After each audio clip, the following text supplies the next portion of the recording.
Good day and welcome to A Place Called Through. We're broadcasting live today from WYTV7 Christian Broadcasters Network. I am the host of A Place Called Through, Patricia Wade Goings. We broadcast from WYTV7 Christian Broadcasters Network, the nonprofit network where we share the mission of hope. We share real stories from real people who have gone through, been through, getting through, and we're sharing these stories today all because of your charitable donations. So if you would please take that opportunity today to make your pledge to help us continue this mission of hope at WYTV7.org. Today, we're honored to have with us as our guest on A Place Called Through, Mr. Mandel, known as Danny Gray. He is the author of several books. He is also an actor, too. His recent production includes Holy Heist. We invite you to make sure that you go see that. He has other productions in the makings right now. So today we're going to talk to Mr. Gray of how he got to that point in his life. His theme today, we're going to talk about the family, the importance of family. Family matters. Welcome to A Place Called Through, Mr. Gray. Thank you. Thank you. We are truly, truly honored and blessed to have you today as our guest, taking that time out of your busy schedule to share with us, some of the things that you've gone through in life. And we know that life has been challenging. You've faced many obstacles, there's been many situations, but you've come through so much. So we want you, for our listeners and our viewers, to take us back to this place called through from your early childhood and tell us about the ambition and how you got to this passion to perform now to where you are. So let's go back to your family life from an early childhood. What was life about? How was life? We I grew up in a passionate community, but unfortunately, my father decided he wanted to leave when I was 4 years old, and he left my mother with my older brother and my younger brother. And so life for me was a little different at that point. Oftentimes throughout the community, we would see families that had their fathers around. And, if there was any saving grace, it was because we had good community, good uncles and role models that we could lean up to. But it was just something different about my father leaving. And I was thankful when my mother found a wholesome man in her life. My father, I call him my father. I mean, he's always been there. But it was him that put me on this journey. He would often talk about the things that he did in his life, being in the military, and how he met my mom, and he was just always that father support that I was so longing for. And even to this day, and I won't tell my age, but even to this day, I'm so grateful that he came into my life. And that's a good thing that you did have somebody else. Nobody can actually replace that feeling and that attachment to your biological dad because that's a part of you. But we know that through your stepfather stepping in now, on emotional ways, yes, he did replace some feelings for you at the age of 4. Here you are now without the man that you know as your dad.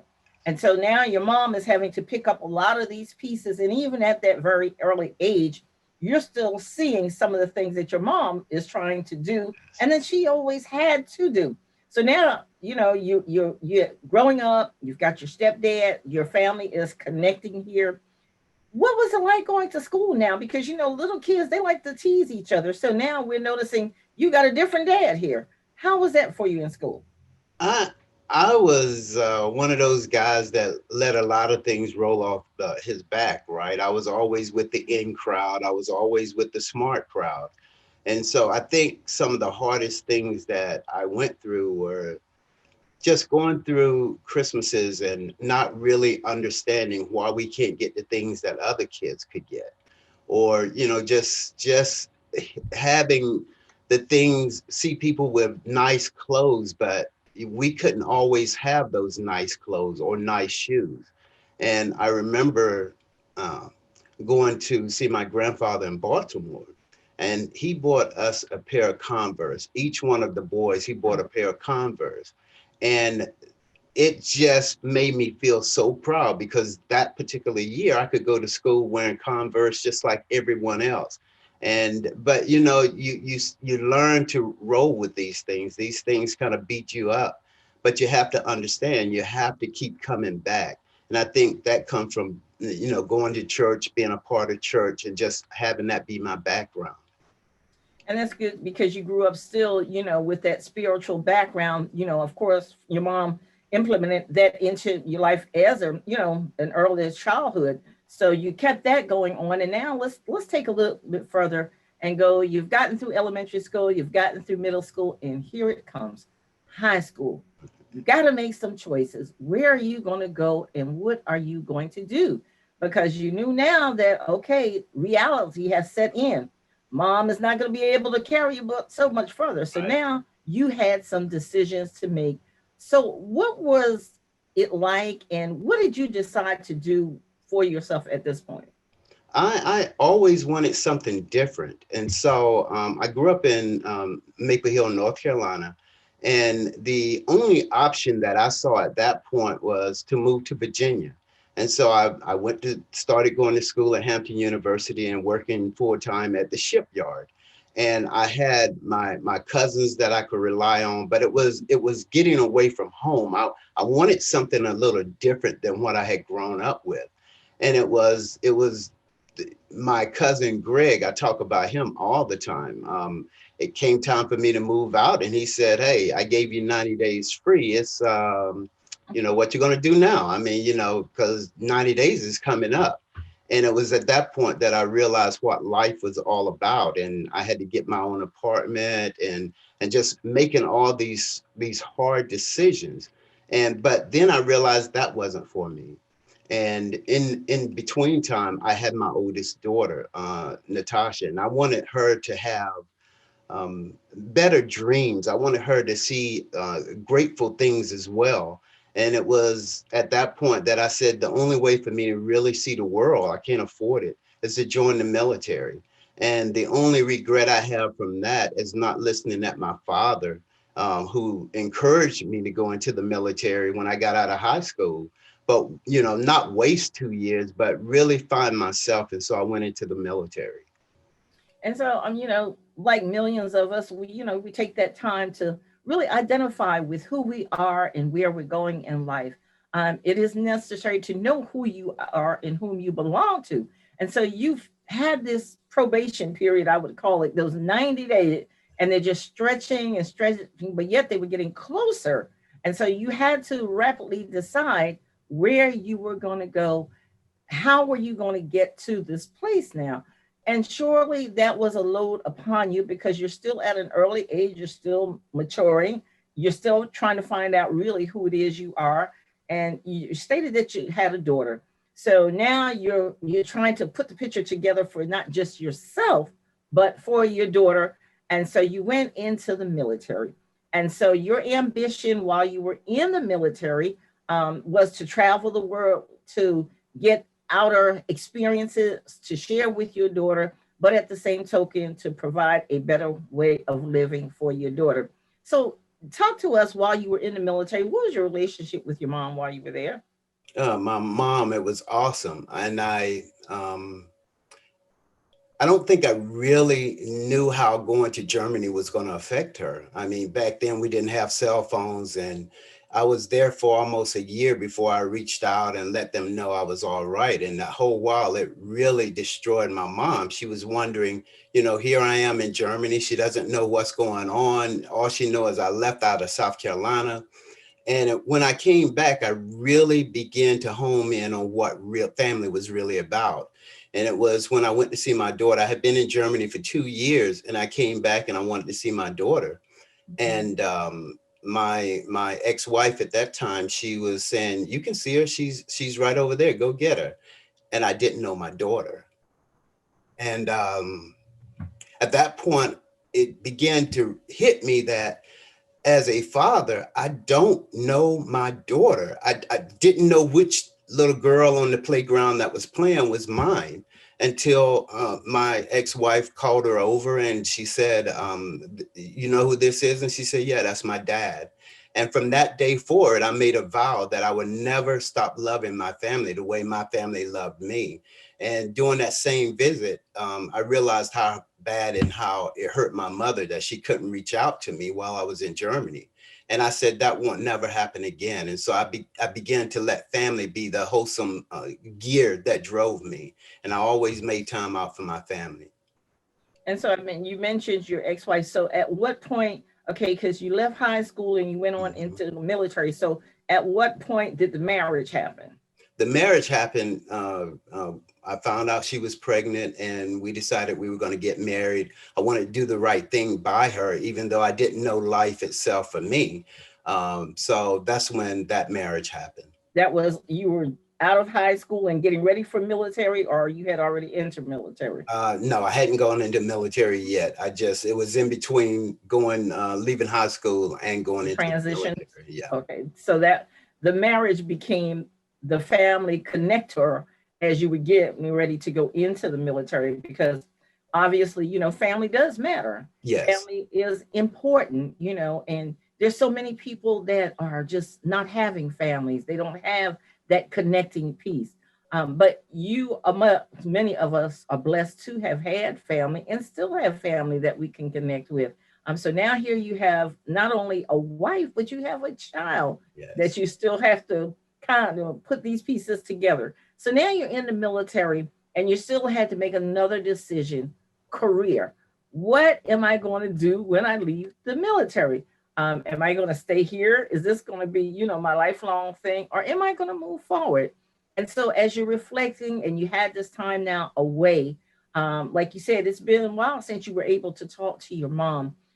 Tell us about that reunion time when you were able to connect with your family back home.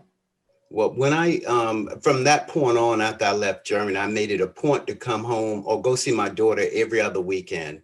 But I would always, it was funny because my daughter was in Hampton and I would always pick her up and come down to Maple Hill and just hang out with my family and everybody and just have a good time.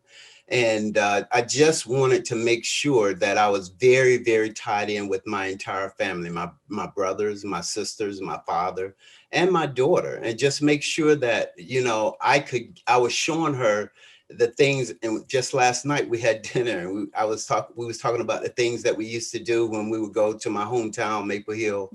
And, God bless her soul, she was there last week. And she had a chance on her own to go back to our old house, the place that we grew up in. She just wanted to have dinner with me last night because it was so touching. And so I thank God that I did want to make family my priority. That's awesome. Well, Mr. Gray, we want you to stay with us, and our listeners and our viewers. We're going to pause for a little commercial break, but we'll be right back at A Place Called Through with Mr. Mandel Gray, who's sharing his story of Family Matters here on WYTV7 Christian Broadcasters Network. We'll be back. Stay tuned.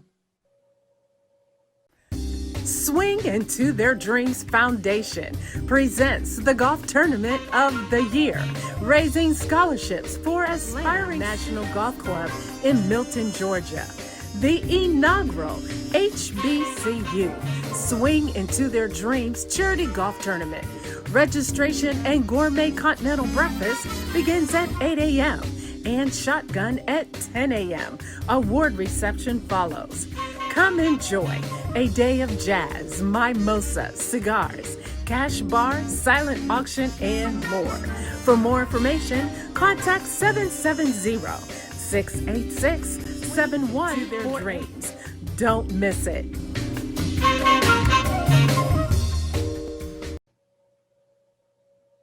We're back to A Place Called Through, broadcasting from WYTV7 Christian Broadcasters Network with our guest today, Mr. Mandel Gray. I am the host, Patricia Wade Goings, and we're talking to Mr. Gray today about family matters, family importance, the significance of being attached to your family. And even sometimes in life when distance causes you to separate, the family still matters. Mr. Gray has been sharing with us his life, his early childhood, when his dad left the home life. He was only 4 years old. He left his mom and his other sibling, but yet through that all, here came the stepdad. And so he has left home now and he's gone into the military. He has his own family, wife and a child. And so he's discovering now who Mr. Gray really is. Mr. Gray, welcome back to A Place Called Thank Through. And we're going to continue with you talking about your daughter, this love affair that you have now with your wife and your daughter. You started your own family. So now you're thinking about, okay, my dad has gone, but I don't want to be like that. I want to support my family. I'm going to be here. I'm going to make the difference for my family. And so we know that you have done truly that. So talk to us now. You're in military, and perhaps at this point, you're making major decisions, I'm sure, for yourself and your family. So what were some of the changes and the things that you were aspiring to do for your family and with your family, and obviously for yourself, for improvement? Well, it was when I was in Germany that I really started to write. And I think there were a lot of inner feelings that I couldn't truly express. And so I did that through writing. And whether it was a poem or a song or, short story, I started to write then, but I didn't really focus on writing as a profession. It was about taking care of my family. Can I do it? Is this what I really want for the rest of my life? And I had to make a decision, whether I stay in or do I get out. And it was a hard decision, but I made the decision to get out. And I started working in technology, homing in on my background from the military. And my first job, I remember saying, I'm gonna leave Texas and I'm never coming back to Texas. My first job was in Texas. So I had to move all the way back out to Texas. But then I transitioned to Atlanta and I am now. But it allowed me to spend more time with my daughter, and I would go home constantly to hang out with my mom and just enjoy life in general with everybody. And I capitalized because my military skills allow me to seek good professions. And so I was in technology. I've always been in the software field, and it allowed me to provide for my daughter and provide for my siblings, provide for my mother. But it was, there came a point that I never thought I would see. And it was when my mother passed away. And I'll never forget that day, because that was one of the things that really tormented me. I had just been in North Carolina that Sunday, and I was hanging out with my mom at the hospital. And I picture it as if I think about a baby just staring at you and trying to absorb all of you. And that's what I saw in my mom. And I came home that Sunday night, had to go to work. And I get this phone call, and these phone calls are dropping, calls coming in, calls going out, calls coming in, and I couldn't hear anything. And then finally I got through, and I learned my mother had passed, and it was devastating. I was tore up for a good little while. I can imagine the loss of a mother is horrific. I can remember when my mother passed. It because I was just getting to know my mom, and so it was very, very hurtful. So I can only imagine what you have gone through. At that point, you do mention you have a brother. What was your relationship with your brother and your stepfather at this point, at the passing of your mom? Um, my brothers, we've always been pretty close. But my father, I uh, I've never seen him cry. And we were sitting in the living room, just before the burial, and my father, he just started crying. I mean, he just said, what am I going to do?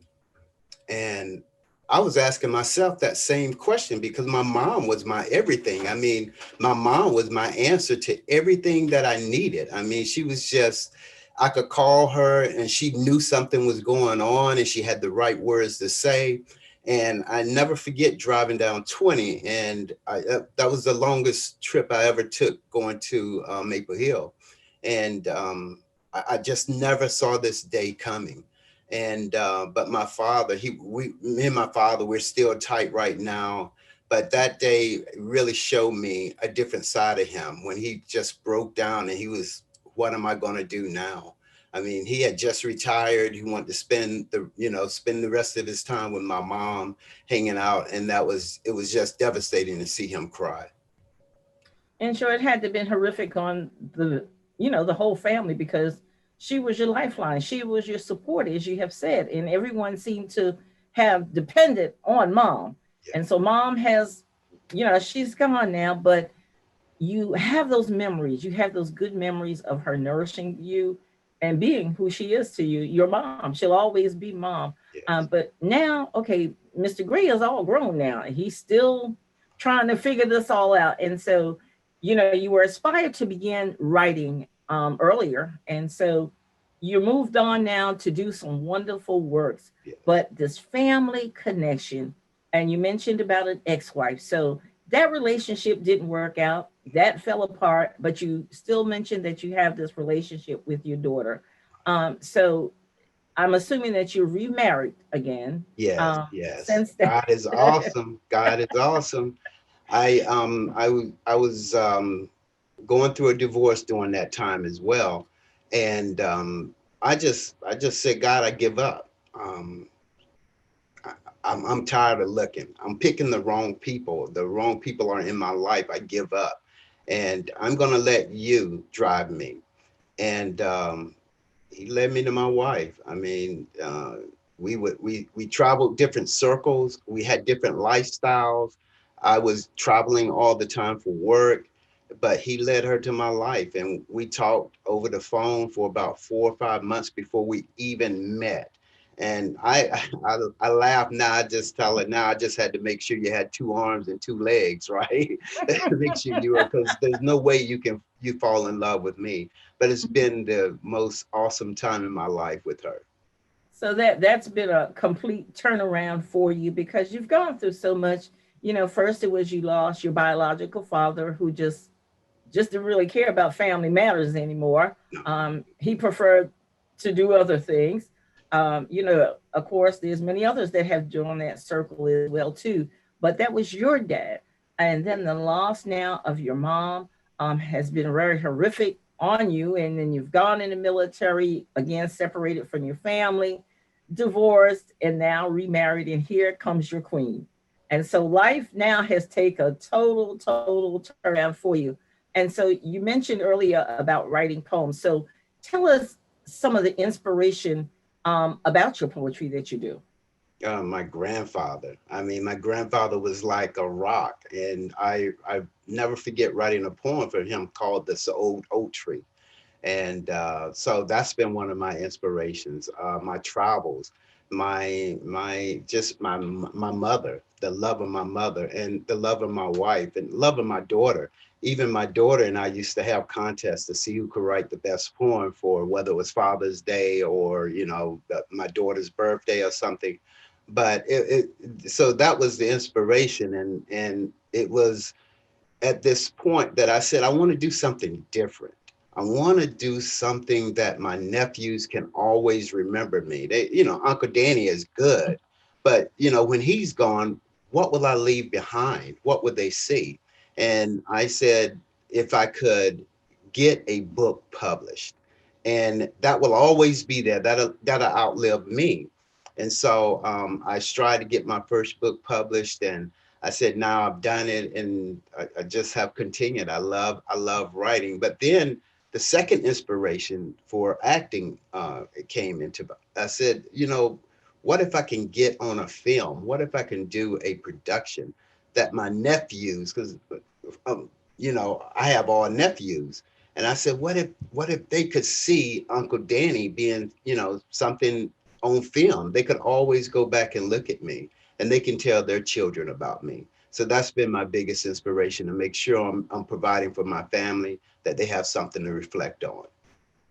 And that's good. That's good because a lot of times we don't leave anything positive, so that our legacy lives on and people can reflect back. Oh, well, that was my uncle, that was my aunt, my niece, my cousin. And, they're motivated and they're inspired. But we're going to wrap this up. Unfortunately, time has run out on us. But I want you, for our listeners and our viewers, to give them some words of encouragement about the family matters and family affairs. And following that, if you would, just tell our listeners and our viewers the works that you're currently working on, and then we're going to bring it to a close after that. Amen. Yeah, family is just so important. When everybody else leave, your family will always be there. There's a song called Family First. And that's so true because you can always rely on your family. And hopefully you have some good children, you have good parents in your life, but love on them while they are here because you never know when the last time will be the last time. Make sure you're reaching out, make sure you're laughing and joking with them as much as you can, and just keep being that inspiration because someone is watching you, someone is looking up to you. So make sure you're doing that. So now, would you share with us, because we've got about 3 seconds left, tell our viewers and our listeners the name of your book and anything that you're doing in productions right now? All right. So my latest movie, The Holy Heist, is out there on Prime, Amazon Prime, Tubi. My latest book, Dedication's Price, can be found on Amazon. I am planning a special release in March for my new book. I think it's going to be called Revenge and Misdirected for that one. But you can always follow me. My Facebook page is Mandel Gray. And thank you so much. We thank you, Mr. Gray, for being our guest here today on A Place Called Through. And we are broadcasting from WYTV7, Christian Broadcasters Network. And to our listeners and our viewers, if you have a story and you want everybody to know, you can contact me, the host of A Place Called Through, at pgoingswp@gmail.com, or you can reach me in area code of 843-608-9744, or you can reach me at WYTV7.org, where you can also make those charitable donations. You can follow me also at Facebook, and it's called A Place Called Through, at Willpower, the Call to Rise Above. I'm that author of Willpower, Your Call to Rise Above, and you truly have that call to rise above. Stay tuned to us for upcoming events and stories here on A Place Called Through. It's been our pleasure. Have a wonderful day.